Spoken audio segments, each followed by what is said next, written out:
Մենք ունենք ամենայն դեպս 2022 թվականի սեպտեմբերի 10-ի Արցախի հայաթափման process-ի մեկնարկից հետո առաջին քայլերից մեկը, որ Ջենես Արմենյան արեց, աշխատելով նաև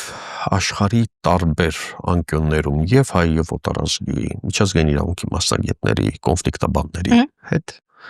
նաև մեր ռեսուրսը հաշվի առնելով Արցախ հավաքական վերադարձի ռազմավարություն եւ մարտավարական քայլերը։ Չենք ասում, որ մենք ճշմարտության վերին բաստիոնն ենք, բայց մենք մեր հնարավորությունների սահմաններով համեմատական կոնֆլիկտոլոգիայից ընդհանրապես դասեր քաղելով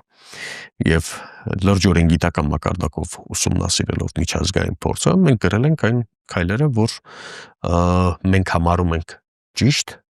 նվազագույնը այս փուլում, նվազագույնը տեսեք, որպեսզի այո, խոսում եմ Արցախի մասին եւ խոսելու ենք Արցախի մասին եւ Արցախի հարցը Հայաստանի Հանրապետության պետական քաղաքականության, արտաքին քաղաքականության կարևորագույն թեզերից եւ խնդիրներից մեկն է լինելու ու ոչ ոք թող չխուսափի դրանից,